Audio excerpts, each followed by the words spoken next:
Bon, alors la grande affaire du jour, ce sont les résultats des élections départementales et régionales d'hier, 27 juin 2021, avec un certain nombre d'enseignements importants. Premier enseignement, l'énormité de l'abstention. Le deuxième tour s'est soldé par 65% d'abstention, à peine inférieur aux 66,7% du premier tour. 80% des moins de 35 ans se sont abstenus.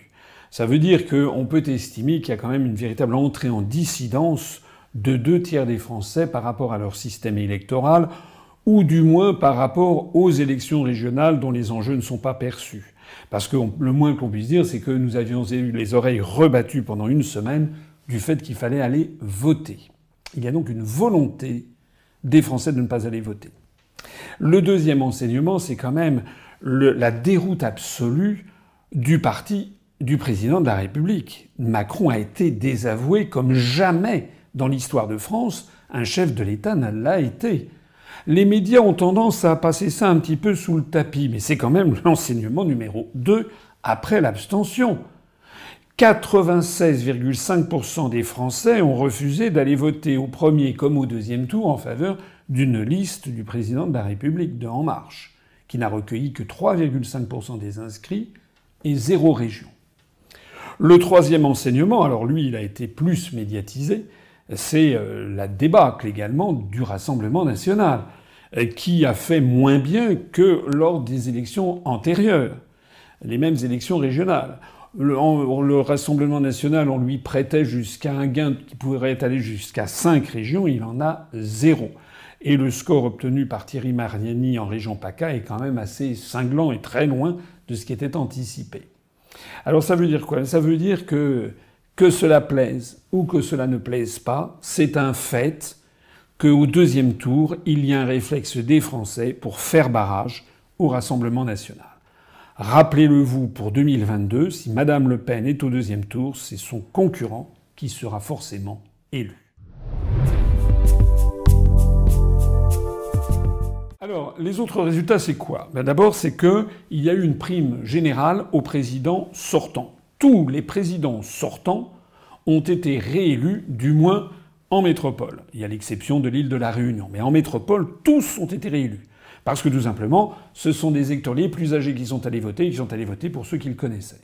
Ça, c'est un enseignement important et qui témoigne que la situation est instable, elle est figée, mais elle ne correspond pas aux évolutions de la société. Deuxième enseignement, il y a deux partis qui apparaissent comme vainqueurs. C'est deux partis un peu anciens, si l'on peut dire, le Parti socialiste d'une part et les Républicains, dont les ancêtres étaient l'UMP, d'autre part. Mais ce sont des victoires qui sont quand même assez artificielles, puisqu'il n'y a aucun président de région en métropole qui obtienne plus que 20,9% des inscrits. C'est le cas de Carole Delga en Occitanie. Ça veut dire que même la présidente la mieux élue de France, il y a quasiment eu 80% des électeurs inscrits qui n'ont pas voté pour elle. Voilà. Et on trouve des présidents qui ont fait moins de 10% des inscrits qui sont réélus. Du côté des Républicains, il faut regarder d'un peu plus près puisqu'il y a la lutte maintenant ouverte entre Laurent Wauquiez, Xavier Bertrand et Valérie Pécresse. Xavier Bertrand s'est autoproclamé le candidat des Républicains. Mais si on regarde les résultats, ces résultats sont les moins bons des trois. Certes, il a fait 52,4% des votants, un peu moins que Wauquiez, un peu plus que Valérie Pécresse.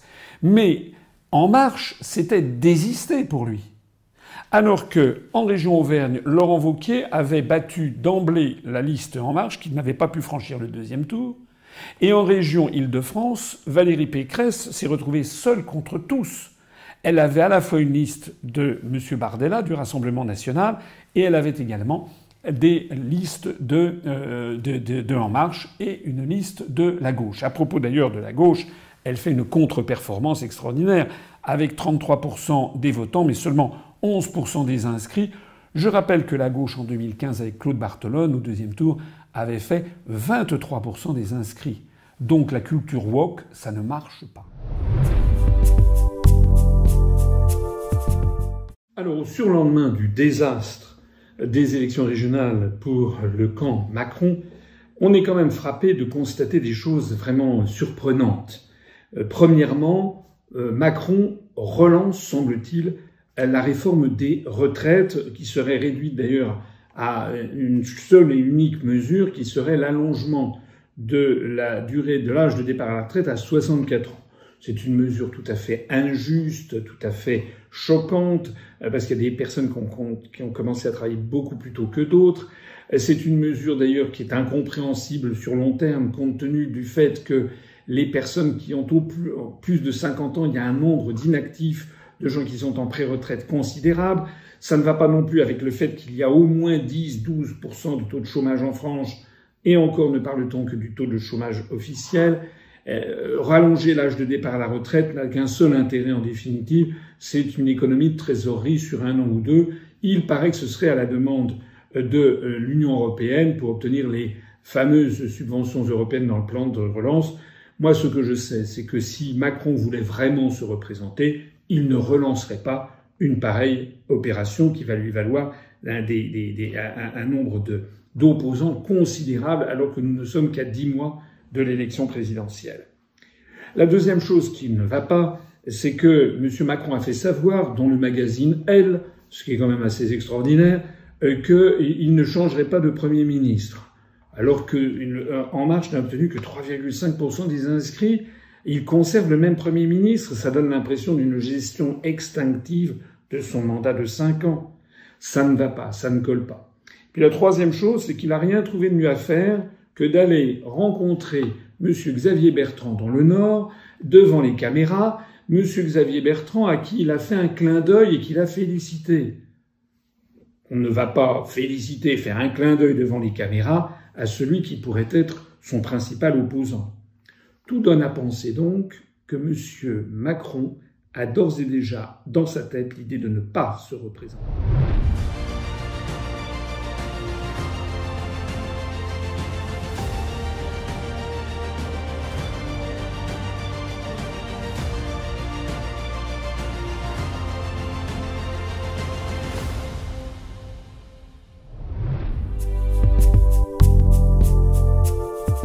Et bien voilà, nous sommes maintenant mercredi, ça fait 3-4 jours qui se sont écoulés depuis le deuxième tour des élections régionales, et quels enseignements, quelles conséquences en tire Macron, le gouvernement, les partis qui font partie de sa prétendue majorité, les partis d'opposition, rien.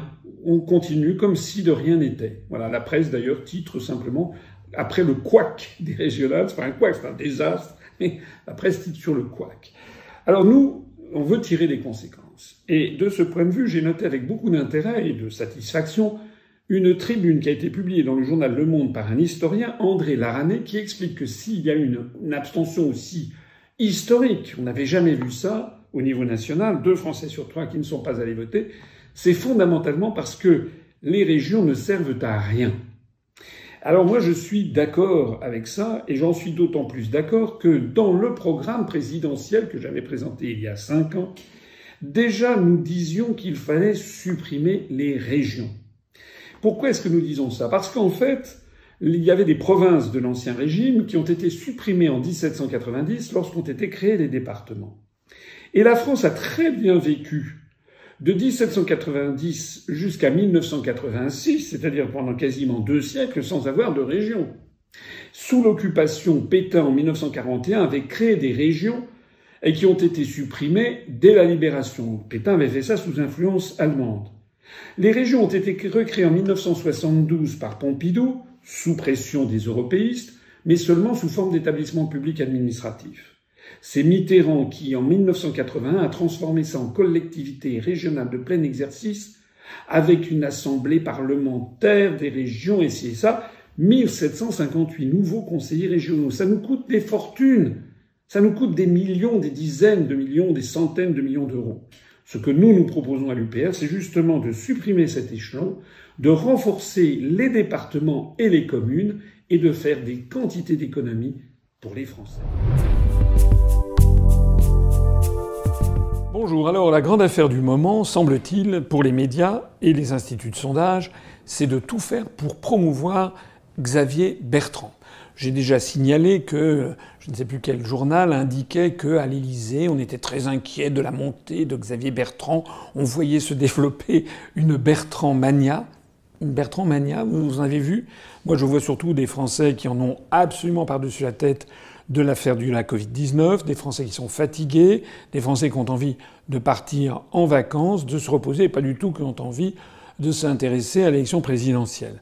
Eh ben non, on veut absolument leur faire croire qu'ils en pincent pour Xavier Bertrand. Alors, on nous a dit que, vous savez, il progresse, il serait à 18%, 20%, et puis le sondage du jour nous indique que, tremblement de terre, Xavier Bertrand, face à Emmanuel Macron, eh bien, pourrait battre Emmanuel Macron au deuxième tour avec 52% contre 48%. Encore faudrait-il qu'il ait franchi l'obstacle du premier tour. Alors, quand on regarde tout ça, on se dit, mais c'est qui, en fait, Xavier Bertrand? Alors déjà, je rappelle que la liste qu'il a présentée dans les Hauts-de-France, c'était une liste pour laquelle la liste de En Marche avait appelé à voter. Je rappelle que lorsque Macron est allé voter au Touquet, il a voté pour la liste de Xavier Bertrand. Je rappelle que Xavier Bertrand a dit qu'il a soutenu Muselier. Je rappelle que Xavier Bertrand a dit qu'il préférait voter pour le Parti communiste, etc. et Mélenchon plutôt que le Rassemblement national. Donc en fait, Xavier Bertrand, c'est en fait un clone de Macron. C'est exactement un Macron bis. C'est peut-être pour ça d'ailleurs que les médias essaient de nous le fourguer. Alors moi, je vous conseille quelque chose qui est quand même tout à fait intéressant, c'est d'aller sur le compte Twitter de Xavier Bertrand. Et on y voit, mais alors, c'est affligeant, il n'y a rien. À part féliciter quelqu'un qui a eu une médaille ou bien regretter le décès d'un proche, il n'y a pratiquement rien si ce n'est que des paroles vides du style « j'ai un projet ambitieux pour la France ». Est-ce que vraiment les Français vont se laisser encore une fois manipuler par les médias et les instituts de sondage? Il faut vraiment réagir tout de suite. Bonjour à toutes et à tous. Je voudrais vous parler ici de politique internationale pour vous prouver que ça a un impact très direct sur la politique intérieure française, l'économie et les questions sociales en France. Et ceci, l'exemple que je voudrais montrer, c'est ce qui se passe actuellement à l'est de l'Union européenne. L'Union européenne et l'OTAN ne cessent actuellement de multiplier des provocations à l'égard de la Russie.